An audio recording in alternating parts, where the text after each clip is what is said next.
19 তাৰিখৰ নিশাটো মোৰ জীৱনৰ আটাইতকৈ এটা দুখজনক নিশা কেলে মানুহে এনেকুৱা ধৰণে ফোন কৰিছে এনেকুৱা ধৰণে কান্দি কান্দি তেওঁলোকে কৈছে যে দাদা মোক বচক আপুনি চাব মই অন্তত নাজিৰা সমষ্টিত এইবাৰ মই শিলটো খান্দিব নিদিওঁ শিল খান্দিবলৈ নিদিয়ে মই আপোনাক কৈ দিম ফাইনেল মই নিদিওঁ এতিয়াতো যিটো আছে আজি বা 2001 চনৰ পৰা খান্দি এতিয়ালৈকে যিটো অৱস্থা কৰিলে আজি 26 বছৰ হ'ল আৰু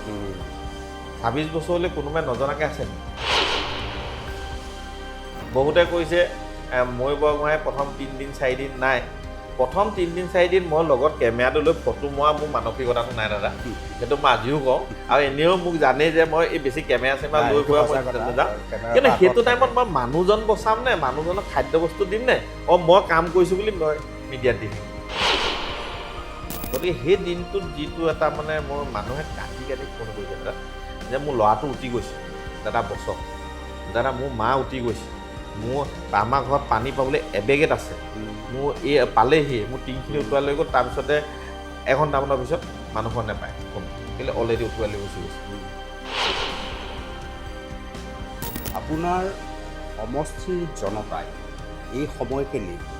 আপোনাৰ ওচৰত প্ৰধান অভিযোগ কি কৰিছে আমি লাষ্টত এনেকুৱাকৈ আপিল কৰিবলগীয়া হৈছে আপোনালোকে আৰু খাদ্য বস্তু নানিব ইমানেই খাদ্য বস্তু ৰাইজে ভৰাই দিছে মানুহ কংগ্ৰেছ বিজেপি বুলি নহয় বা CPI বুলি নহয় কিন্তু ৰাজনীতিৰ ঊৰ্ধত থাকি মানৱতাৰ কাৰণে সমাজৰ কাৰণে ৰাইজে কাম কৰা এক নতুন দৃশ্য আমি এইবাৰ দেখা পাইছোঁ নাজিৰাত বানৰ পৰিস্থিতিৰ কথা আপোনালোকক আৰু মই নতুনকৈ কোৱাৰ প্ৰয়োজন নাই বৰ্তমান পুনৰ সংস্থাপনৰ ব্যাপক প্ৰস্তুতিৰ লগত কাম চলি আছে চৰাইদেউক সামৰি শিৱসাগৰক সামৰি আটাইবিলাকতে একেধৰণৰ পৰিস্থিতি আৰু এই সময়তে মই নাজিৰাৰ বিধায়ক ময়ূৰ বৰগোহাঁইৰ সৈতে কিছু কথা পাতিবৰ কাৰণে উপস্থিত আছোঁ ময়ূৰ বৰগোহাঁই স্বাগতম জনাইছোঁ আৰু আমি বানৰ পৰিস্থিতিটো জানি লৈ সামগ্ৰিকভাৱে এতিয়া কিমানখিনি কেনেকৈ নিয়ন্ত্ৰণ কৰিছে আপোনালোকে বৰ্তমান সময়ত আপুনি দেখিছে যে বহুতখিনি আগতকৈ পৰিস্থিতি সামান্য হৈছে কিন্তু নাজিৰাৰ 19 তাৰিখৰ পৰা যিটো বান হ'ল সেই বানটোৱে নাজিৰাৰ জনজীৱনত যিটো প্ৰভাৱ পেলালে সেইটো সঁচাকৈ ভাবিব নোৱাৰা ধৰণৰ কিয়নো আমাৰ ইয়াত মানুহে তেনেকুৱা ধৰণৰ পৰিৱেশ পৰিস্থিতিৰ মুখামুখি হোৱাই নাই আৰু এই ধৰণৰ যি পৰিৱেশ পৰিস্থিতিয়ে সাধাৰণ ৰাইজৰ মনৰ যিটো উদ্যম বা ছাত্ৰ ছাত্ৰীসকলে পঢ়ি থকা যিটো ধাৰাবাহিকতা আছিলে বা বিভিন্ন ব্যৱসায়ীসকলে যিধৰণে কাম কৰি আছিলে সকলোখিনি কিন্তু একেবাৰে মনটো ভাঙি দিছে আজি ৰাইজে বহুত কষ্টৰে পুনৰবাৰ মানে আকৌ আগবাঢ়ি যাবলৈ চেষ্টা কৰিছে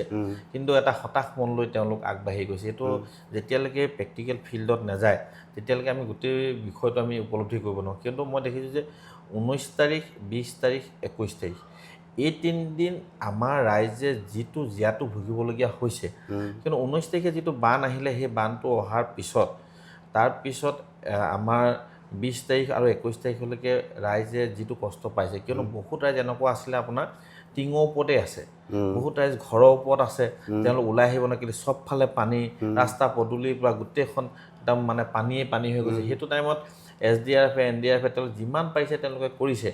কিন্তু তেওঁলোকো এটা পৰ্যায়লৈকেহে কৰিব পাৰিছে কিয়নো আপুনি ইয়াত বোলে 1000-2000 মানুহ এফেক্টেড নহয় লাখ হিচাপে মানুহ এফেক্টেড হৈছে গাঁওবিলাকত এখন গাঁৱত যেতিয়া এখন নাওলৈ সোমাই যায় তাৰপৰা ওলাই অহা যিটো পৰিৱেশ পৰিস্থিতি দেখে এই ঘৰ আনিলে আকৌ সিঘৰ থাকি যায় সিঘৰ আনিলে সিঘৰ থাকি যায় গতিকে সেইটো এটা একদম মানে বৰ্ণনা কৰিব নোৱাৰা এটা পৰিৱেশ হৈছে আৰু আজিৰ তাৰিখত ৰাইজে সেই এটা দুঃস্বপ্ন বুলি ভাবি লৈ তেওঁলোকে আগবাঢ়ি যাবলৈ চেষ্টা কৰিছে চৰকাৰৰ ফালৰ পৰা যথেষ্টখিনি সহায় সহযোগিতা কৰা হৈছে মাননীয় মুখ্যমন্ত্ৰী মহোদয় খুব তৎপৰতাই কামখিনি কৰিছে আৰু তাৰ সমান্তৰালভাৱে অসমৰ বিভিন্ন দল সংগঠনৰ পৰা আৰম্ভ কৰি সমাজকৰ্মীসকলে যি ধৰণে আহি সহায় সহযোগিতা কৰিলে আপুনি নেদেখিলে হয়তো কোনো বিশ্বাস নকৰিব পাৰে আমি লাষ্টত এনেকুৱাকৈ আপিল কৰিবলগীয়া হৈছে আপোনালোকে আৰু খাদ্য বস্তু নানিব ইমানেই খাদ্য বস্তু ৰাইজে ভৰাই দিছে মানুহক আৰু আমি তাৰপিছত ক'লোঁ যে তেওঁলোকক বাচন বৰ্তনৰ পৰা কাপোৰৰ পৰা এই বস্তুখিনি মানুহখিনি দৰকাৰ হৈছে গতিকে সেইখিনি দিয়ক আৰু সেই আপিলৰ প্ৰতিও ৰাইজে সহায় জনাই গোটেই মানুহখিনিক যি ধৰণে পাৰে যেনেকৈ সহায় সহযোগিতা কৰাৰ কাৰণে চেষ্টা কৰিছে আৰু তাৰ এতিয়া পৰৱৰ্তী পৰ্যায়ত বহুতো বাহিৰৰ পৰা কিছুমান লোক আহিছে তেওঁলোকে মানুহক ঘৰ বনাই দিয়াৰ কাৰণে চেষ্টা কৰিছে বা সহায় কৰিছে আৰু এক মানে আজিৰ তাৰিখত দেখিলোঁ যে মানৱতাও যে আজিৰ তাৰিখত জীয়াই আছে মানুহৰ মাজত। মই এইটো যিটো মানে প্ৰতিচ্ছবি দেখিলোঁ, এই প্ৰতিচ্ছবিটোৱে মানুহৰ মনত আকৌ পুনৰবাৰ মানে আগবাঢ়ি যাবৰ কাৰণে যথেষ্ট উৎসাহিত কৰিছে। আৰু মানুহৰ মনত দুখ আছে, ভাবিব নোৱাৰা দুখ। নিজৰ ঘৰখন ভাগি গৈছে, 2185টা কেঁচা ঘৰ ভাগি শেষ হৈ গৈছে, একোৱেই নাই তেওঁলোকৰ ঘৰৰ ভিতৰত। আৰু সমান্তৰালভাৱে যিবোৰ আছাম টাইপৰ ঘৰ আছিলে বা তেনেকুৱা ঘৰবোৰৰ ভিতৰত আমাৰ যিবোৰ আচবাজ আছিলে, ফ্ৰিজৰ পৰা হওক, আপোনাৰ ৱাশ্বিং মেচিনৰ পৰা হওক, বা আমাৰ মধ্যবিত্ত ফেমিলি এটাত যিখিনি বস্তু থাকে। আৰু আটাইতকৈ ডাঙৰ মহিলাসকলৰ কাৰণে কৰুণ এটা দৃশ্য হয়, নিজৰ লগত যেতিয়া বিয়া হৈ আহে কাপোৰ কানিখিনি খুব আদৰে আমাৰ মানুহখিনিয়ে থয়, বা জীয়েকৰ বিয়াৰ কাৰণে, পুতেকৰ বিয়াৰ কাৰণে সাঁচতীয়া কিছুমান কাপোৰ থৈ দিয়ে, সেইবোৰ চব ধ্বংস হৈ গৈছে। মানুহৰ হাতত মানে যিখিনি থাকিব লাগিছে পুঁজি বুলি কয়, সেই পুঁজিটো পানীত উটি গুচি গৈছে। মানে ৰখাৰ কোনো সুবিধাই নাপালে ন, হঠাৎ অহা বস্তু মানে আধা ঘণ্টা এঘণ্টাৰ ভিতৰত যি ধৰণে পানী আহি গ'ল, মানুহেতো ভাবিব আমিতো পানীৰ কাহিনী দেখাই নাই, এনেকুৱা ধৰণৰ পৰিস্থিতি। আৰু ভাগ্য ভাল সেইদিনাখন ফুটবল ৱৰ্ল্ড কাপৰ ফাইনেল আছিলে, বহু মানুহ সেইটোত মানে হাৰে আছিলে। যদি শুই থকা অৱস্থাত যদি আহিলেহেঁতেন আপুনি কল্পনা কৰকচোন কি হ'ল। গতিকে এই ধৰণৰ আমি যথেষ্টখিনি কষ্ট কৰিছে ৰাইজে এতিয়া প্ৰত্যাহ্বান আছে, ঘৰৰ ভিতৰত পলকখিনি সোমাই আছে, এইখিনি উলিয়াই দিয়াৰ কাৰণে বহুত ৰাইজ মানে আহি শ্ৰমদান কৰিছে, শ্ৰমদান কৰি তেওঁলোকক এইখিনি উলিয়াই দিয়াৰ কাৰণে চেষ্টা কৰিছে। ৰাজনীতিৰ ঊৰ্ধত থাকি কংগ্ৰেছ বিজেপি বুলি নহয় বা CPI বুলি নহয়, কিন্তু ৰাজনীতিৰ ঊৰ্ধত থাকি মানৱতাৰ কাৰণে, সমাজৰ কাৰণে ৰাইজে কাম কৰা এক নতুন দৃশ্য আমি এইবাৰ দেখা পাইছোঁ। কিন্তু মোৰ আৰু এটা প্ৰশ্ন হ'ল, আমি সমগ্ৰ অসমৰ মানুহে মানে নাজিৰা বুলি ক'লেই নেপালী খুঁটি আৰু বিহুবোৰৰ কথা গম পাইছে, কিন্তু আপুনি বিধায়ক হিচাপে বেছি ভালকৈ জানিব। ইয়াক বাদ দিও আৰু বহুত অঞ্চলত অতি ভয়ানক অৱস্থা, ক'ত কেনেকুৱা? নেপালী খুঁটি সিটো চাইডে আছে কমল চাপৰি, নেপালী খুঁটিতকৈ অৱস্থা বেয়া। আজিও ষ্টিল আজিৰ তাৰিখতো আমি নাৱতে আমি পঠিয়াইছোঁ, টিং পঠিয়াইছোঁ। মানে এইফালৰ পৰা গ'লে সেইটো পৰ্যায় পাবগৈ, মানে ৰাস্তাবিলাকত যি ধৰণে পলস হৈ আছে, গাড়ী মটৰ নিব পৰা এটা ব্যৱস্থা হোৱাগৈ নাই। তেনেকৈ যোগাযোগ বিচ্ছিন্ন হৈ আছে। যোগাযোগটো একেবাৰে বিচ্ছিন্ন বুলি ক'ব পৰা নাই, আপুনি খোজকাঢ়ি যাব পৰা হৈ আছে, কিন্তু বস্তু চস্তু লৈ মেলি তালৈ যাব পৰা এটা ব্যৱস্থা নাই। ধৰি লওক আমাৰ বামুণবুহি বাগিচা টেঙাহোলা বুলি কয়, আপোনাৰ ঠিক সেইধৰণে আমগুৰি বাগিচা, তল লাইন, বৰবাম বাগিচা, এনেকৈ বহুত জেগা আছে, বা মাজগাঁও পৰা আদি কৰি বিহুবোৰ তেনেকৈ বহুত জেগা আছে। অকল নেপালী খুঁটিটো বেছি হাইলাইট হ'ল, কিন্তু বাকী তেনেকুৱা 15-20 জেগা আছে, যিখিনি জেগাও অৱস্থা অতি শোচনীয়। এনেই আপোনাৰ সমষ্টিত কিমান মানুহ এফেক্টেড হৈছে? মূলতঃ 45,000 হাউচ হোল্ড সম্পূৰ্ণভাৱে এফেক্টেড। আৰু মোৰ নাজিৰা সমষ্টিটোত মাত্ৰ এখন পঞ্চায়ততহে, 27খন পঞ্চায়তৰ এখন পঞ্চায়ততহে অকল পানী হোৱা নাই। বাকী আমাৰ 3খন টাউন কমিটি আছে, 26খন পঞ্চায়ত আছে, গোটেই চবতে মানে আপোনাৰ এফেক্টেড হৈছে। আৰু 45,000 হাউচ হোল্ড মানে খুব বেয়াকৈ মানে এফেক্টেড হৈছে। এতিয়া পুনৰ সংস্থাপনটো আটাইতকৈ ডাঙৰ প্ৰত্যাহ্বান। মুখ্যমন্ত্ৰী ডাঙৰীয়া ইতিমধ্যে আহি গৈছে, সন্মুখৰ পৰা চাইছে, নাড্ডা ডাঙৰীয়া আহি চাইছে, আপোনালোকৰ চৰকাৰে কেইবাটাও কথা কৈছে। বিধায়ক হিচাপে আপুনি চৰকাৰৰ হৈ কেনে সাহাৰ্য অকণমান মানুহে জনাটো ভাল, কি কৰিব? মানে এতিয়া কালি মাননীয় মুখ্যমন্ত্ৰী মহোদয়ে বহুখিনি পৰিকল্পনা কৰিছে, আৰু মাননীয় মুখ্যমন্ত্ৰী মহোদয়ে কালি প্ৰেছ মিটত কৈছেও যে য'ত ঘৰবোৰ ভাগি গ'ল সেইবোৰ তেওঁ হাউচিং কলনীৰ নিচিনাকৈ বনাই দিয়া কিছুমান পৰিকল্পনা কৰিছে। তাত যাতে সকলো অত্যাৱশ্যকীয় সামগ্ৰীৰ উপৰিও তেওঁলোকে যাতে আৰ্থিকভাৱেও স্বাৱলম্বী হ'ব পাৰে। এতিয়া নেপালী খুঁটিত ধৰি লওক তেওঁ এটা দুগ্ধ পাম খুলি দিয়া কথা কৈছে, য'ত মানে নেপালী খুঁটিৰ মানুহখিনি মেইন ব্যৱসায়টো হৈছে গাখীৰটো, তাতে যাতে আমি তেনেকুৱা এটা অৰ্থনৈতিকভাৱে তেওঁলোকে স্বাৱলম্বী হ'ব পাৰে। অন্যান্য অঞ্চলবিলাকতো য'ত যেনেকৈ যি কৰিব পাৰি, তাৰ কাৰণে মাননীয় মুখ্যমন্ত্ৰী মহোদয়ে পৰিকল্পনা কৰিব কৈছে। আৰু তেওঁলোকৰ যিটো মনত এটা মানে দুঃস্বপ্ন আছে, বা সেইটো যাতে মানে নাইকিয়া কৰিব পৰাকৈ আমি সকলো ধৰণে সেই অঞ্চলবোৰ যাতে পুনৰ্গঠন কৰিব পাৰোঁ, তাৰ কাৰণে হাউচিং কলনী বনোৱাৰ পৰা আদি কৰি সকলো দিশতে সহায় সহযোগিতা কৰিব পৰাকৈ আমি মানে মাননীয় মুখ্যমন্ত্ৰী মানে পৰিকল্পনা কৰিব কৈছে। ৰাস্তা পদূলিৰ পৰা আৰম্ভ কৰি এইখিনিতো মোটামুটি শেষ হৈ গৈছে, আৰু আমি তাত মথাউৰি দিয়াৰ ব্যৱস্থা কৰিব লাগিব। মথাউৰি দিয়া যেতিয়ালৈকে ব্যৱস্থা নকৰোঁ তেতিয়ালৈকে কিন্তু তাত বান হৈ থাকিব। সেইকাৰণে মথাউৰিটো আমি ফাৰ্ষ্ট প্ৰায়ৰিটি হিচাপে লৈছোঁ। আৰু এটা আটাইতকৈ ডাঙৰ কথাটো হৈছে, মই আপোনাৰ আগত প্ৰথমবাৰ কৈছোঁ, মিডিয়াৰ আগত আমি কোৱা নাই, দিখৌ নদীখন 15 পৰা 20 ফুট বাম হৈ গ'ল। বাম হৈ গৈছে। এই 15 পৰা যে 20 ফুট বাম হৈ গ'ল, এইখন যদি খনন প্ৰক্ৰিয়াটো যদি আমি আৰম্ভ নকৰোঁ, আজি নাজিৰা টাউন, শিমলুগুৰি টাউনত যদি ড্ৰেইনবিলাক যদি আমি চফা কৰাৰ ব্যৱস্থা নকৰোঁ, এজাক বৰষুণতে আমি ভাবিব নোৱাৰা ধৰণে মানে আপুনি বানপানী আহিব। এইবাৰৰ অহা পানীয়ে বাম কৰিলে নে লাহে লাহে গতানুগতিকভাৱে হৈ আছে? তাৰমানে এইবাৰ বেছিকৈ কৰি দিলে। আগতে অলপ অলপ হৈ আছিলে, কিন্তু এইবাৰ একেবাৰে 15 পৰা 20 ফুট বাম কৰি দিছে। ইমান বাম কৰি দিছে। আৰু এতিয়া টাউনৰ যিবোৰ নলাবোৰ আছে, নলাবোৰত পানী আহিলে গোটেই পলকবোৰ সোমাই গ'ল। এতিয়া সেইদিনাখন নাজিৰা টাউনত এজাক বৰষুণ দিছে, বেছি দিও নাই, 1 ঘণ্টা 1.5 ঘণ্টা দিছে, পূৰা পানী। তেতিয়াহে মই চাইছোঁ কি হ'ল, যে গোটেই নলাবিলাকত তাতো পানীটো নাটানে, চব পলস সোমাই আছে। গতিকে সেইখিনিও আমি খুব ক্ষিপ্ৰগতিয়ে কৰাৰ ব্যৱস্থা কৰিছোঁ। আৰু দিখৌখন যদি খনন কৰি যদি তাৰ যদি পলসটো যদি উলিয়াই দিয়া নাযায়, তেনেহ'লে সেইটো এটা আমাৰ কাৰণে কিন্তু ডাঙৰ এটা চেলেঞ্জ হ'ব। কিন্তু আমি মথাউৰিটো বনাই দিম, মথাউৰিটো আমি এইডোখৰত প্ৰটেকশ্যন দিলোঁ, পানীটো ওলাই গৈ যাব, ইয়াৰ পৰা ওলাই গৈ কিন্তু আকৌ বেলেগত খুন্দা মাৰিবগৈ। কিয়নো আমাৰ দিখৌ পানীয়ে প্ৰথমতে নাজিৰা সমষ্টিত সোমাই হেৰিয়া মামৰা সমষ্টিত সোমালে, মামৰাৰ পৰা এই ডিমৌ সমষ্টিলৈ গুচি গ'ল, ডিমৌৰ পৰা এই বেতবাৰী পালেগৈ, বেতবাৰীততো পানীটো ৰৈ গ'ল, আজিতো সিঁচিবলগীয়া এটা ব্যৱস্থা হৈছে। গতিকে সেই গোটেই অঞ্চলবিলাক প্ৰটেকশ্যন দি মানে সুৰক্ষিত কৰি ৰাখিবলৈ হ'লে দিখৌত মথাউৰিটো কৰাৰ পেৰেলেলি কিন্তু দিখৌখনো খনন কৰিব লাগিব। খনন কৰি গোটেই মাটিটো তাৰ পৰা পলসখিনি উলিয়াই দিব লাগিব। এই সম্পৰ্কে আপুনি কথা পাতিছে? কথা পাতিছোঁ, মুখ্যমন্ত্ৰী মহোদয়ক কৈছোঁ, তেওঁ নিজেও দেখিছে গোটেই বস্তুটো। এইটো যদি নহয় কিন্তু মানে এটা ডাঙৰ এটা মানে অসুবিধা হ'ব। এতিয়া আমি আহোঁ উৎসৱ, মানে সেইদিনা বানৰ উৎসৱ, বিভিন্ন কথা মানুহে কৈ আছে, বিভিন্ন ধৰণে বিভিন্ন বৰ্ণনা হৈ আছে। ময়ো বৰগোহাঁইৰ মতে কি যে সেইদিনা আচলতে বানপানীটো কিয় হ'ল, প্ৰাকৃতিক নে কয়লা খনন, ডেমৰ কথা কৈ আছে, জলবিদ্যুৎ প্ৰকল্পৰ কথা কৈ আছে, কোনটো আচলতে? আচলতে নগালেণ্ডত কোনো মোৰ হিচাপততো ডেমটো নাই, সেইটো নগালেণ্ডত ডেমটো নাই। তাত আৰু এটা হৈছে, তাততো নগালেণ্ডত কয়লাটো খননটোতো হৈছে, সেইটোতো অস্বীকাৰ কৰিবলগীয়া তাততো কথাই নাই। নগালেণ্ডত কয়লাটো খনন হৈছে, আৰু খনন কয়লাটো আগতে মানে ধৰি লওক বেলেগ এটা তলেদি খানি সুৰংগ নিচিনাই খানি গুচি যায়। আজিকালি নগালেণ্ডত কয়লাটো অ'পেন মাইনিং কৰে। অ'পেন মাইনিং কৰি দিয়াৰ লগে লগে গোটেই ওপৰত ধৰি লওক মাটিখিনি আঁতৰাই দিয়ে। মাটিখিনি অঁতৰাওঁতে সেইখিনি তললৈ আহিব। আৰু এটা কৈছে, নগালেণ্ডত ৰাস্তা পদূলি এতিয়া খুব ক্ষিপ্ৰগতিত নিৰ্মাণ হৈছে। এই ৰাস্তা পদূলি নিৰ্মাণ কৰিবৰ কাৰণে, তাত 4 লেন নিৰ্মাণ কৰিবৰ কাৰণে বা ৰাস্তা পদূলি নিৰ্মাণ কৰিবৰ কাৰণেতো পাহাৰবোৰতো কাটিছে। পাহাৰবোৰ কটাৰ পিছত গোটেই মাটিটোতো তেওঁলোকে দাঁতিতে ক'ৰবাত থৈ দিছে। আৰু সেই 19 তাৰিখে ইমান ধাৰাসাৰ বৰষুণ দিছে, বা বৰষুণ দিয়াৰ ফলত গোটেই মাটিবোৰ খহি আহিছে, মাটিৰ লগতো পানীটোতো তেওঁলোকে এটা ফ'ৰ্চ কৰি লৈ গুচি আহিছে। গতিকে নগালেণ্ডত এনেকুৱা এটা ঘটনা ঘটিছে, যিটো মানে অকস্মাতে হোৱা ঘটনা নহয়, যিটো এটা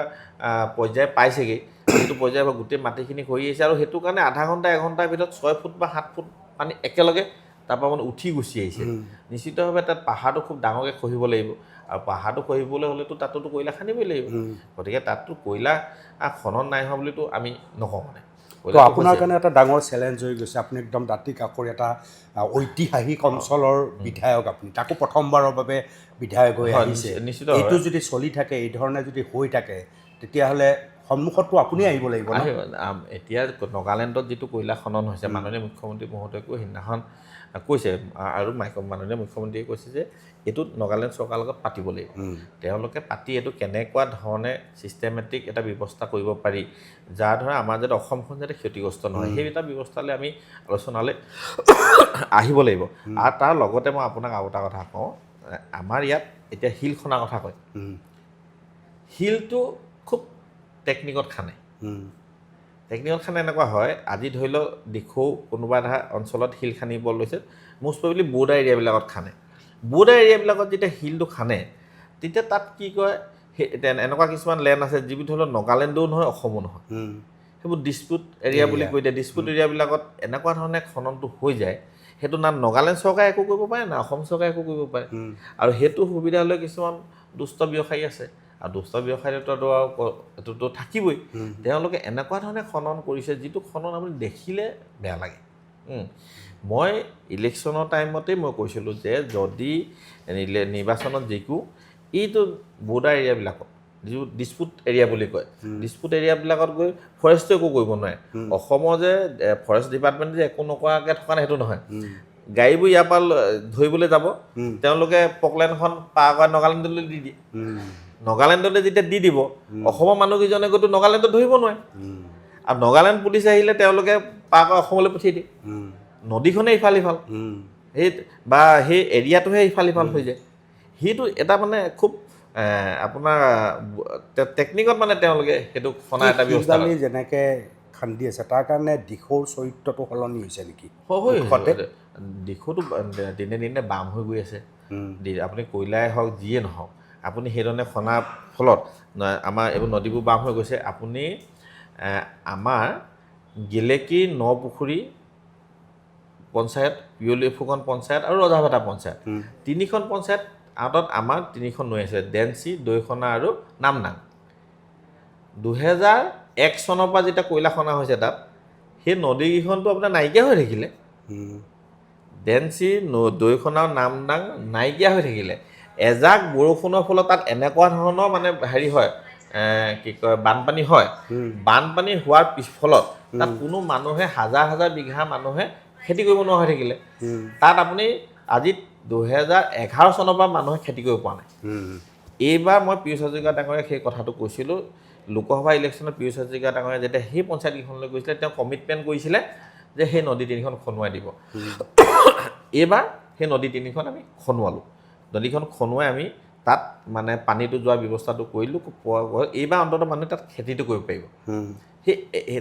সেই নদীখন যে বাম হ'ল, পাহাৰৰ পৰাইতো আহিছে, কয়লা খনাৰ ফলতেই সেই নদীকেইখন বাম হৈ গ'ল। তাৰ মানুহ সেইটো আজিৰ প্ৰায় 10-12 বছৰৰ পৰা সেই বিষয়ত তেওঁলোক মানে অজ্ঞ। আমাৰ দিখৌখনো লাহে লাহে লাহে লাহে তেনেকুৱা এটা পৰ্যায়লৈ গৈ আছে যদি দিখৌ খনন নকৰে। আৰু এটা কথা, আমাৰ মানুহৰো বহুত জেগাত দুখ থাকে। পীয়ুষ হাজৰিকা ডাঙৰীয়া যেতিয়া জলসম্পদ বিভাগৰ মন্ত্ৰী আছিলে, শিমলুগুৰিৰ পৰা বিহুবৰলৈ মথাই দিবলৈ ঠিক কৰিলে, 60 কোটি টকা তেওঁ আবণ্টনো দিলে। তেওঁ নিজে তালৈ আহিলে, বিভাগীয় কৰ্তৃপক্ষই তাত ছাৰ্ভেও কৰিলে। আমি জানো দিখৌত এনেকুৱা এটা মহাপ্ৰলয় আহিব।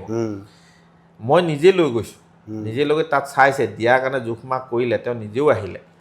তাৰে কিছুমান মানুহে মথাইটো দিবলৈ নিদিয়ে। এতিয়াও হয়তো ডিপাৰ্টমেণ্টত তাৰ কাগজ আছে, মোৰ ওচৰতো আছে তেনেকুৱা কাগজ। কাৰণ তেওঁলোকক মথাই নালাগে। তাৰমানে মথাইটো নদীখনৰ পৰা 100 মিটাৰ দূৰত দিব লাগিব, বা একদম মিনিমাম 60 মিটাৰ দূৰত দিব লাগিব। 60 মিটাৰ দূৰত দিলে তেওঁলোকৰ ঘৰবোৰ মথাইৰ বাহিৰত থাকে। তেনেকুৱা 15-20 ঘৰ মানুহ আছে। সেই 20 ঘৰ মানুহ আটাইতকৈ বেছিকৈ উৎপাত কৰিলে সেই মথাইটো নালাগে বুলি। সেই 20 ঘৰ মানুহৰ কাৰণেতো আজিতো 2 লাখ মানুহ এফেক্টেড হৈ গ'ল। এতিয়া চৰকাৰে এটা ব্যৱস্থা, এতিয়াও আমি কৈছোঁ, আমি মথাই বনাবলৈ ৰেডি আছোঁ। এতিয়াও চাব, মথাই বনাবলৈ যদি যাওঁ নহয়, এতিয়াও সেই মানুহ এইখিনিয়ে নিদিয়ে। এতিয়া মই আপোনালোক অহাৰ আগত মই হেৰিয়ত CDC তাত মই মিটিং কৰি আছোঁ, বাগানৰ যিসকল আমাৰ মানে কৰ্তৃপক্ষ আছে তেওঁলোকৰ লগত। তেওঁলোকক কৈছোঁ যে বামুণপুখুৰী বাগিচাত যদি সেইফালে যদি পানীটো নহ'বলৈ হয়, তেনেহ'লে আপোনালোকে মথাইটো বনাবলৈ দিব লাগিব। তেওঁলোকে মথাইটো বনাবলৈ দিলে চাহ বাগিচা উচ্ছেদ কৰিব লাগিব। বহুত মানুহ এতিয়া বামুণপুখুৰী বাগিচাত এতিয়া মথাইটো বনোৱাৰ লগে লগে নদীখনৰ ফালে থাকি যাব। তেওঁলোকে একদম তাৰ লাষ্টত আকৌ সেইটো তাত কণ্ট্ৰভাৰ্চি হ'ব।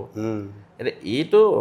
আমি আগতেই মানে আমাৰ অনুমান এটা কৰিছিলোঁ যে দিশত এনেকুৱা এটা হ'বই। আমি মথাইটো দিয়াৰ কাৰণে চেষ্টাও কৰিছিলোঁ ইয়াৰ আগৰ পৰা। হয়তো মথাইটো সেইটো সময়ত আৰম্ভ হৈ যোৱা হ'লে হয়তো ইমানখিনি এফেক্ট নহ'ল দিন, এতিয়া যিটো এফেক্ট হৈছে।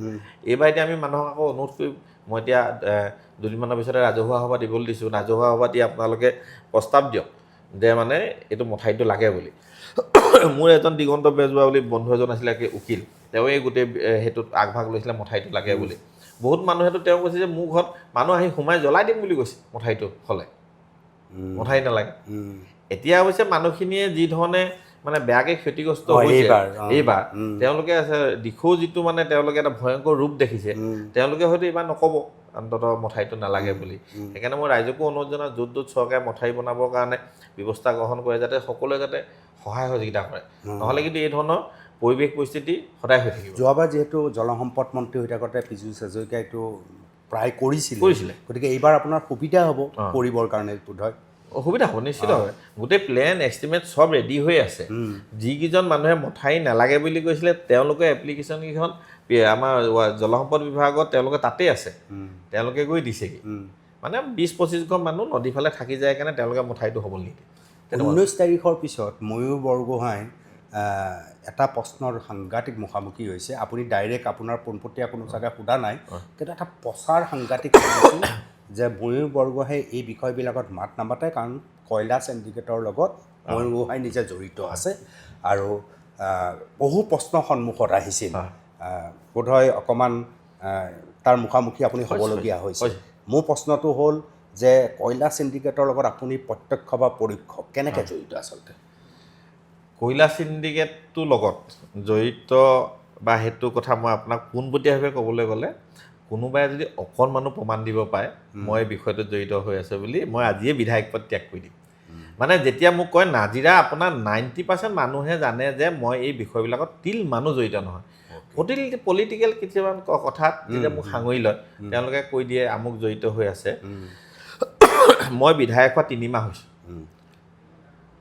মই বিধায়ক হোৱাৰ পিছতো হয়তো কয়লা খনাই নাই নি হয়তো কয়লা কেতিয়া খানে আপোনাৰ মানে আপোনাৰ আমাৰ বিশ্বকৰ্মা পূজাৰ পিছৰ পৰা আৰু কয়লাটো খানিবলৈ মানে ব্যৱসায়ীসকলে ব্যৱস্থা এটা কৰি লয় এতিয়ালৈকে কয়লা খনাত কোনো ব্যৱস্থা হোৱাই নাই আৰু আগত যিখিনি ব্যৱস্থা আছিলে কয়লাটো অসমৰ মাজেদি যায় এইটোতো চবেই জানে এইটোতো লুকাবলগীয়া মানে নগালেণ্ডত কয়লা খানেই নগালেণ্ডৰ কয়লাটো এইফালে যায় আমাৰ ইয়াত ৰেগো লাগে ট্ৰেইনতো যায় ট্ৰেইনতো যায় আপোনাৰ কয়লা গতিকে কয়লাটো যদি সেইটো সময়ত দেৱব্ৰত শইকীয়া ডাঙৰীয়াই যদি দেখিছিলে কয়লাটো এইধৰণে গৈ আছে তেওঁ যদি বিষয়বিলাকৰ লগত জড়িত হোৱা নাছিলে তেওঁ তেতিয়াই বলিষ্ঠভাৱে কথাটো আগবঢ়াব লাগিছিল তেওঁ কিয় মনে মনে থাকিলে সেইটো টাইমততো মইতো বিধায়ক নহয় মই বিধায়ক নোহোৱা মানুহটো সেই গোটেই বিষয়টোৰ লগত মই কেনেকৈ জড়িত থাকিম গতিকে তেওঁলোকে আৰু তথ্য সহকাৰে দিবলৈ গ'লে আমাৰ ওচৰতো বহুত তথ্য আছে কিন্তু কিছুমান কথাত মানে এনেই লাগি থাকিবলৈ মনো নাযায় কিন্তু এই সময়খিনিত মই সেইখিনি কথা কোৱাতকো মানুহখিনিক কেনেকৈ কি ধৰণে সহায় সহযোগিতা কৰিব পাৰোঁ মই সেইটোত বেছি গুৰুত্ব দিছিলোঁ আৰু আজি অনুপম দা আপুনি চিধাকৈ সুধি দিছে মই ভালেই পাইছোঁ কথাখিনি ক'বলৈ মানে আপুনি চাব মই অন্তত নাজিৰা সমষ্টিত এইবাৰ মই শিলটো খান্দিবলৈ নিদিওঁ শিল খান্দিবলৈ নিদিয়ে মই আপোনাক কৈ দিছোঁ ফাইনেল মই নিদিওঁ এটা শিল খান্দিব মই মানুহক মানে ইমানো পইচা নালাগে মানুহে দেখিব এনেকুৱা কিছুমান মানুহে মানে প্ৰকৃতিক অত্যাচাৰ কৰিছে নাপায় কিন্তু মানুহে প্ৰকৃতিক যি ধৰণে অত্যাচাৰ কৰিছে প্ৰকৃতিয়ে কিন্তু তেওঁলোকক দিব গতিকে মই নাজিৰাত আপোনাক শিল খান্দিবলৈ যিটো ওলাই থাকে শিল খান্দিবলৈ মই কিছুমান মই জেগাত দেখিছোঁ বাগানৰ মালিকবিলাকেও এইটো ক্ষেত্ৰত কিছুমান মানে অগুইজান জেগা আছে বাগানৰ মালিকে নিজে সেইখন খান্দিবলৈ দিয়ে আকৌ নিজে আকৌ কেছটো দিয়ে বাগানৰ মালিকে যদি খান্দিবলৈ নিদিয়ে তেনেহ'লে হেৰিখিনি তেওঁলোকে কাগজ পত্ৰ লৈ লিগেল পাৰ্মিশ্যনটো পাব কেনেকৈ বাগানৰ মালিকজনে নিজে খান্দিবলৈ দিয়ে গোটেই ব্যৱস্থাটো কৰি দিবলৈ দিয়ে আৰু তেওঁ আকৌ নিজে আকৌ কেছ এটাও দি থয় নিজে বাচিবলৈ সেইটো পচিবল নি বাগানত কিবা এটা ছিষ্টেম এটা আছে মানে তেওঁলোকে নতুন প্লেণ্টেশ্যন কৰিবলৈ হ'লে আগৰ বাগানখন উঠাই আকৌ নতুনকৈ প্লেণ্টেশ্যন সেইখিনি খান্দি মেলি কিবা প্ৰক্ৰিয়া এটা আছে মই ভালকৈ নাজানো কিন্তু মই শুনি আছোঁ মই এতিয়া সেইটো ষ্টাডি কৰি আছোঁ গতিকে তেওঁলোকে নতুন প্লেণ্টেশ্যন কৰিম বুলি ফৰেষ্টৰ পাৰ্মিশ্যন লৈ আহে ধৰি লওক ফৰেষ্টতো ইমানকৈ চাই নাথাকে তেওঁলোকে 5 ফুট খান্দিব লাগে তেওঁলোকে খান্দি দিয়ে 50 ফুট 5 ফুট বা 6 ফুট খান্দি দিয়াৰ পিছতে উগুইজান জেগাটোতো শিলটোতো ওলাই যায় শিলটোতো ওলোৱাৰ পিছত তেওঁলোকে সেইখিনি বিকি দিয়াৰ পিছত তেওঁলোকে আকৌ এটা নিয়ম থাকে যে তেওঁলোকে সেই জেগাবিলাক তেওঁলোকে ফিল আপ কৰি তাৰ ওপৰত আকৌ প্লেণ্টেশ্যন কৰিব পাৰে কিন্তু তেওঁলোকে ফিল আপ নকৰে তেওঁলোকে প্লেণ্টেশ্যন জন্ম হৈ যায় সৰু পুখুৰী নহয় দাদা গোটেই বাঁহডালেই সোমাই যাব এনেকৈ মই নিজেই দেখি আচৰিত হৈছোঁ মই দেখিছোঁ যে এনেকৈনো মানে প্ৰকৃতিক অত্যাচাৰ কৰে নি আৰু আপুনি চৰকাৰী সেইখিনিও গৈ আপুনি তাত কৰিবগৈ নোৱাৰে তেওঁলোকে সিফালে হ'লে নগালেণ্ডলৈ পাৰ হৈ দিয়ে নগালেণ্ডৰ পুলিচ আহিলে এইফালে পাৰ হৈ দিয়ে এনেকুৱা আপুনি তাত নিজেই যেতিয়া মানে গৈ দেখিব গতিকে দেখিলে এইটো এটা মানে তাতে বেলেগ ব্যৱস্থা আৰু এইটো ব্যৱস্থা বোলে আজি বোলে এতিয়াতো বহুত কমিলেই এতিয়াতো যিটো আছে আজি বা 2001 চনৰ পৰা খান্দি এতিয়ালৈকে যিটো অৱস্থা কৰিলে আজি 26 বছৰ হ'ল আৰু 26 বছৰ হ'লে কোনোবাই নজনাকৈ আছে নি চবেইতো জানে না প্ৰথম কথা আপুনি খুব মুকলিভাৱে কৈছে যে মই খনন কৰিবলৈ নিদিওঁ যিটো কথা কৈছে এইটো ইমান সৰু কথাও নহয় মই আপোনালোকক জনাওঁ এটা কয়লাৰ কথা কোৱা নাই কয়লাটো নাগালেণ্ডৰ শিল বালিৰ যিটো খনন হৈ আছে বিধায়ক ডাঙৰীয়াই কৈছে নাজিৰাত কোনো কাৰণত মই কৰিব নিদিওঁ আপোনাৰ সন্মুখত বৃহৎ এটা প্ৰত্যাহ্বান আহিব শক্তি আছে এনেকুৱা অপশক্তিয়ে যিয়ে আপোনাক বগৰাবলৈ চেষ্টা কৰিব কিন্তু আপুনি সেই প্ৰত্যাহ্বান গ্ৰহণ কৰিছে মই প্ৰত্যাহ্বান গ্ৰহণ কৰিছোঁ আৰু মই সেইটো মানে মানৱীয় দৃষ্টিভংগীয়ে চাবলৈ গ'লে মানুহ এনেকুৱা হ'ব লাগে মানুহক ইমানো পইচা নালাগে যে এঘৰ মানুহ আপুনি দেখিব উগুইজান জেগাত মানুহ ঘৰৰ পিছফালটো 2 ফুট দূৰতে 30 ফুট দকৈ খান্দি থৈ দিছে গতিকে এই ধৰণে মানে মইতো এইটো কেতিয়াও কৰিবলৈ নিদিওঁ আৰু এইটো ধৰি লওক যদি ইয়াত কোনো যদি আগৰ যদি বিধায়কে কয় মই গম নোপোৱাকৈ খান্দিলে তেনেহ'লে সেইটো তেওঁ দুৰ্বলতা সেইটোতো মই তেওঁক দুখো নিদিওঁ মই তেওঁক কৈছে বুলিও নকওঁ মই সেইবোৰ মই তেওঁক ক্লিন চিটো নিদিওঁ তেওঁ নাই কৰা বুলি কিন্তু সেইটো অসমৰ ৰাইজে সময়ত বিবেচনা কৰিব নাজিৰা ৰাইজে অলৰেডি বিবেচনা কৰিছে নাজিৰা ৰাইজে গোটেই বস্তুটো বুজিও পাইছে আৰু সেইকাৰণে ইমান ডাঙৰ এটা মানে তেওঁলোকে জনাদেশ দি মোক আগবঢ়াই দিছে আৰু মই ইলেকশ্যনৰ টাইমতো কৈছোঁ আৰু মই আপোনালোকে জানে মই অলপ চিধা চিধি কোৱা কথা কৈ দিওঁ আৰু মই ইমান প্ৰচাৰৰ পিছতো ঘূৰি নাথাকোঁ বহুতে কৈছে মই বৰগোহাঁই প্ৰথম 3 দিন 4 দিন নাই প্ৰথম 3 দিন 4 দিন মই লগত কেমেৰাটো লৈ ফটো মৰা মোৰ মানসিকতাটো নাই দাদা সেইটো মই আজিও কওঁ আৰু এনেও মোক জানেই যে মই এই বেছি কেমেৰা চেমেৰা লৈ ফুৰা মই নাযাওঁ কিন্তু সেইটো টাইমত মই মানুহজন বচাম নে মানুহজনক খাদ্য বস্তু দিম নে মই কাম কৰিছোঁ বুলি মই মিডিয়াত দি থাকিম সেইটো টাইমত যিটো পৰিস্থিতি জীৱনত মই 19 তাৰিখৰ নিশাটো মোৰ জীৱনৰ আটাইতকৈ এটা দুখজনক নিশা কেলে মানুহে এনেকুৱা ধৰণে ফোন কৰিছে এনেকুৱা ধৰণে কান্দি কান্দি তেওঁলোকে কৈছে যে দাদা মোক বচক এতিয়া মই বচাম কেনেকৈ মইতো ওলাই যাব নোৱাৰোঁ এতিয়া গতিকে এই ধৰণৰ যিটো 19 তাৰিখে মই নাই মই সেইটো নকওঁ 19 তাৰিখে মই নাই মই 20 তাৰিখে আছোঁ মই 18 তাৰিখে মই বাহিৰত গৈছিলোঁ 19 তাৰিখে মই যে ৰাতিপুৱা যেতিয়া পানী হৈছে মই তেতিয়া মই ইয়াত নাই কিন্তু মই 20 তাৰিখে মই ৰাতিপুৱাই পাইছোঁ মই সেইটো আকৌ আপোনাক মই মিছাকৈ নকওঁ যে 19 তাৰিখে মই ইয়াত আছিলোঁ বুলি মই 19 তাৰিখে মই নাছিলোঁ 19 তাৰিখে মই বাহিৰত আছিলোঁ মই 18 তাৰিখে গৈছিলোঁ 18 তাৰিখে যোৱাৰ পিছত 19 তাৰিখে যেতিয়া পানী হৈছে মই লগালগ টিকেট কাটি গ'ল আপোনাৰ লগে লগে আপুনি ইয়ালৈ তাৰমানে মই সেইদিনাখনেই লৈছিলোঁ টিকেট কিন্তু মই সেইদিনাখন টিকেট মই মানে কলিকতালৈকে পাইছিলোঁ কলিকতালৈ বাকী ডোখৰতো আহিব নোৱাৰোঁ পিছদিনাখনেই পাওঁহি গতিকে মই পিছদিনাখন ৰাতিপুৱাই মই ইয়াত পাই গৈছোঁহি গতিকে সেই দিনটোত যিটো এটা মানে মোৰ মানুহে কান্দি কান্দি ফোন কৰিছে দাদা যে মোৰ ল'ৰাটো উটি গৈছে দাদা বচক দাদা মোৰ মা উটি গৈছে মোৰ আমাৰ ঘৰত পানী পাবলৈ এবেগেট আছে মোৰ এই পালেহিয়ে মোৰ টিংখিনি উটুৱাই লৈ গ'ল তাৰপিছতে এঘণ্টামানৰ পিছত মানুহৰ নাপায় ফোন কেলৈ অলৰেডি উটুৱাই লৈ গুচি গৈছে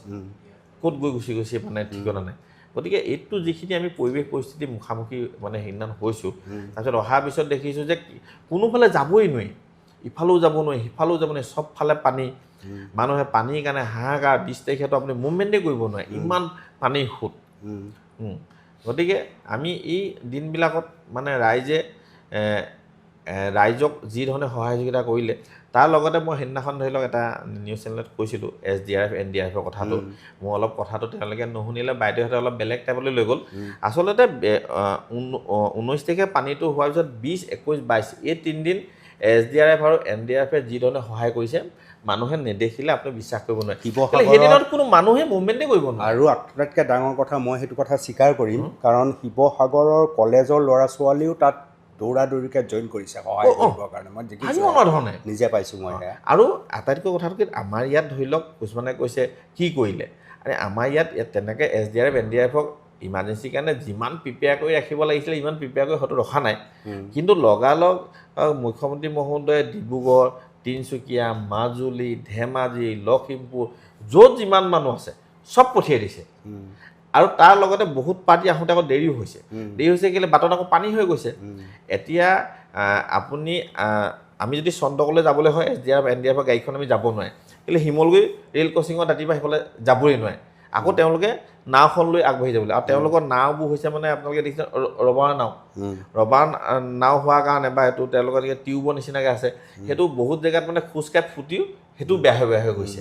গতিকে এনেকুৱা ধৰণৰ পৰিৱেশ কিন্তু তেওঁলোকে সাংঘাতিক ধৰণে কষ্ট কৰি মানুহখিনিক ৰেস্কিউ কৰিছে তাৰপিছত লাহে লাহে পৰিৱেশ পৰিস্থিতি সহজ হৈছে মানুহে যাব পৰাকৈ PWD বিভাগেও বহুত যান বাহন লগাই মানে ৰাস্তাবোৰ ঠিক কৰি দিছে কিন্তু ৰাস্তাবিলাকত তেতিয়া মানুহ মুভমেণ্টেই কৰিব নোৱাৰে গোটেই পলস আছিলে লাহে লাহে তাৰপিছত মানুহে আহি ৰাইজৰ মাজলৈ আহি যি ধৰণে সহায় সহযোগিতা কৰিছে সেইটো আমি কাহিনী অস্বীকাৰ কৰা নাই সাংঘাতিক ধৰণে চবেই সহযোগিতা কৰিছে এটা মানৱতা জাগ্ৰত হৈছে ন এইটো আটাইতকৈ ডাঙৰ কথা তাতকৈ ময়ো বৰগোহাঁই সংগঠন কৰা এটা জনতাৰ মাজতে আগতে থকা মানুহ আৰু মই যিমান দূৰ জানো অকণমান সেই আৱেগটো আপোনাৰ গাতো আছে আগৰ পৰা আছে ৰাজনীতি কৰিলেইতো মানুহ এটা বহুত বেছি সলনি হৈ নাযায় গতিকে আপুনি বহু পৰিমাণে এইবাৰ সন্মুখৰ পৰা আৱেগপ্ৰৱণ মানুহক দেখিছে দুৰ্দশা দেখিছে সেইবাবে বোধহয় আপুনি খুব পৌনাপুনিকভাৱে কৈছে যে এইবাৰ শিল বালিৰ খনন হ'ব দিয়া ফাইনেল একদম ফাইনেল মই শিল খান্দিব নিদিওঁৱেই নাজিয়াত কোনো কাৰণতে যি পৰিস্থিতিয়ে নাহক তেওঁলোকে শিলটো আপুনি যি ধৰণে খনা হয় মই নিজে দেখিছোঁ মই নেদেখাকৈ মই কোৱা নাই মই নিজেও দেখিছোঁ বেয়াও লাগিছে আৰু বহুত ক্ষেত্ৰত মানে যিবোৰ এইবোৰ ধৰি লওক চৰকাৰী কিছুমান ব্যৱস্থা সুৰুঙা লৈ এই ধৰি লওক এইটো হেৰি কৰি দিয়ে ডিছপুট এৰিয়া কৰি দিয়ে সেইবোৰ এইবাৰ কৰিব নিদিওঁ কৈছোঁ ডিছপুট এৰিয়া কৰি দিয়াৰ লগে লগে আকৌ ধৰি লওক তাত শিল খানি থাকিব গতিকে তেনেকুৱা ধৰণৰ ব্যৱস্থাও কৰিবলৈ নিদিওঁ গতিকে শিলটো সেইটো নহ'বই কোনো কাৰণতে অবৈধভাৱে যি শিল খনা ব্যৱস্থা আছে এইটো সম্পূৰ্ণভাৱে এবাৰ বন্ধ কৰিব কিন্তু নাগালেণ্ড বা কয়লাটো বন্ধ কৰিব নোৱাৰে বিষয়টো নাগালেণ্ডৰ কিন্তু আপোনালোকে এটা ভূমিকাটো ল'ব পাৰে অন্ততঃ নিশ্চিতভাৱে ওচৰ চুবুৰীয়া হিচাপে ইয়াত নিশ্চিতভাৱে তেওঁলোকে কয়লাটোত আমাৰ এইফালে যায় এইফালে নগ'লেতো তেওঁলোকৰ উপায় নাই এইফালে যাব কিন্তু আজিকালি তেওঁলোকে উপায়ো কৰি লৈছে আজিকালি তেওঁলোকে তুলিত হেৰি লগাই দিয়ে মানে ট্ৰেইন লগাই দিয়ে ট্ৰেইনৰ যোগেদিও তেওঁলোকে আজিকালি অসমত মানে হয়তো মানে নোসোমোৱাকৈ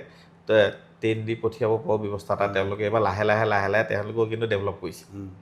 যাতে অসমত নোসোমোৱাকৈ লৈ যাব পাৰিম গতিকে সেইটো কি ধৰণে মই মাননীয় মুখ্যমন্ত্ৰী মহোদয়ক কৈছোঁ যাতে সেইটো তেওঁলোকে যিটো ব্যৱস্থা কৰিছে সেই ব্যৱস্থাটো অসমৰ যাতে ক্ষতি নোহোৱাকৈ কৰে আমি তাততো আমি ঢেৰ একো কৰিব নোৱাৰোঁ কিন্তু মই নাজিৰাত কিন্তু শিল খানিব নোৱাৰোঁ চব জেগাতে সেইটো মই অলৰেডি মই ইলেকশ্যনত মই কমিটমেণ্টো কৰিছিলোঁ আৰু এঘৰ মানুহক দেখিলে আপুনি বেয়াও লাগিব এটা কমল চাপৰিত যিধৰণে খানি দিয়ে উজান বাগানচিয়াত যিধৰণে খানি দিয়ে মানে কমল চাপৰিখনে এইফালে অসম সিফালে নগালেণ্ড খানি দিয়াৰ লগে লগে সিফালে গুচি যায় এনেকুৱা ধৰণৰ যিটো এটা পৰিৱেশ আছে মানে বহুত ক্ষেত্ৰত মানে চৰকাৰী বিষয়াসকলে যে একো নাই কৰে সেইটো নহয় চৰকাৰী বিষয়াসকলেও বহুত কেতিয়াবা গুলিও ফুটাই তেওঁলোকে ফুটাই দিয়াৰ লগে লগে আকৌ দিনত নাখানে নহয় সেইটো এটা ইণ্টাৰেষ্টিং কথা দিনত নাখানে ৰাতি খানে ৰাতি খানি দিয়াৰ লগে লগে ধৰি লওক এজন চৰকাৰী বিষয়া এদিন যাব দুদিন যাব তাৰপিছততো নাযায় নহয় তেওঁ আমনি পায়গৈ মানে সেইকাৰণে আমি এইবাৰ মাননীয় মুখ্যমন্ত্ৰী মহোদয়ক কৈছোঁ আৰু আমাৰ ফৰেষ্ট মিনিষ্টাৰ আমাৰ জয়ন্ত ঠাকুৰক কৈছোঁ যে শিল আৰু বালি যাতে শিলটো বিশেষকৈ মানে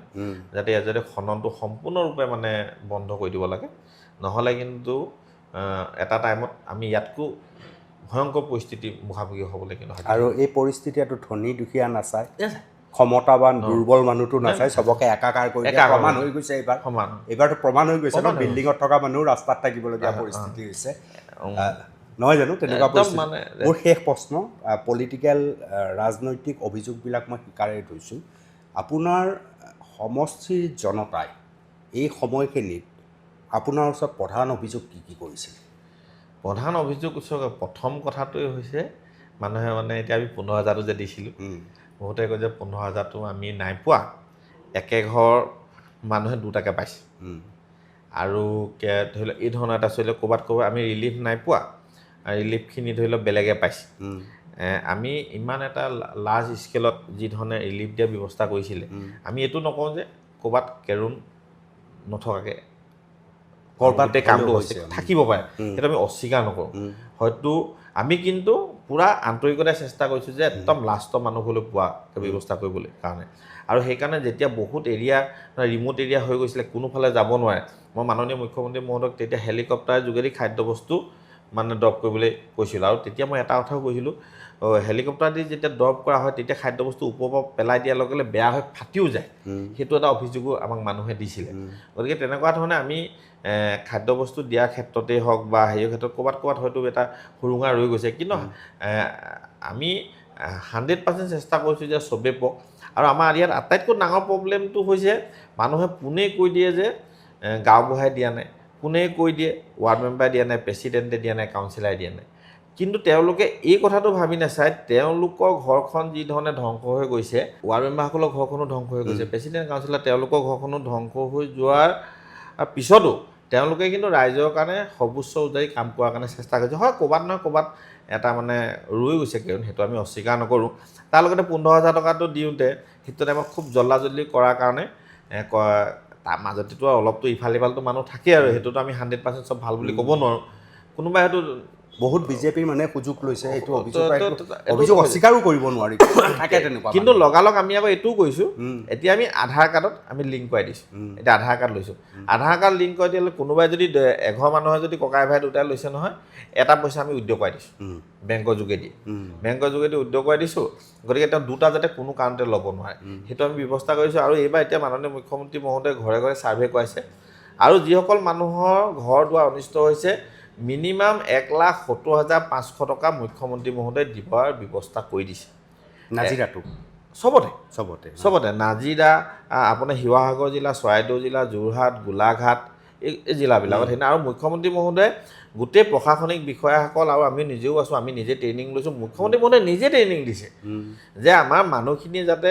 আটাইতকৈ বেছিকৈ যাতে ক্ষতিগ্ৰস্ত লোকসকল লাভৱান হয়, 1,70,500 টকা যাতে সকলোৱে পায় যাৰ ক্ষতিগ্ৰস্ত হৈছে। কাৰোবাৰ একেবাৰে ক্ষতিগ্ৰস্ত হোৱা নাই সেইটো বেলেগ কথা, কিন্তু যাৰ ক্ষতিগ্ৰস্ত হৈছে তেওঁলোকে যাতে সেই পইচাটোৰ পৰা এটা ব্যৱস্থা কৰি দিছে। আৰু নিশ্চিতভাৱে আৰু তাতকৈতো বেছিকৈ কিছুমান মানুহেতো আপোনাৰ 4 লাখ 3,85,000 3 লাখ 2.5 লাখ চব তেনেকেই মেক্সিমাম মানে মানুহবিলাকক ক্ষতিপূৰণ বুজিছে। আৰু ইমান ধুনীয়াকৈ মানে আপোনাৰ এপছটো বনাই দিছে, তাত লগালগ ওলাই যায়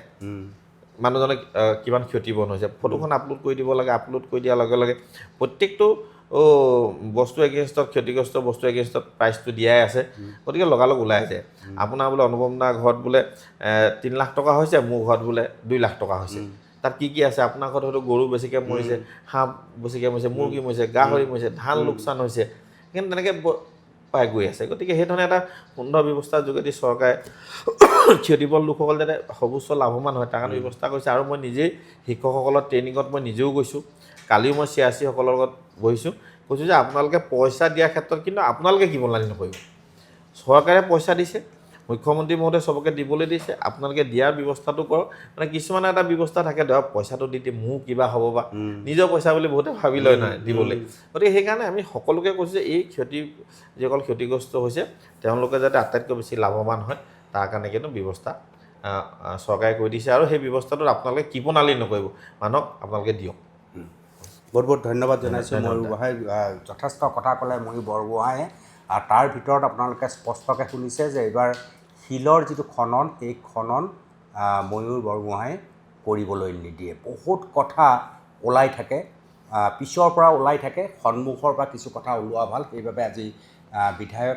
বিধায়ক ময়ূৰ বৰগোহাঁই দেৱৰ সৈতে মই বানৰ পিছৰ পৰিস্থিতি কিছু চৰ্চা কৰিলোঁ। আপোনালোকৰ বক্তব্য আগবঢ়াব। ধন্যবাদ।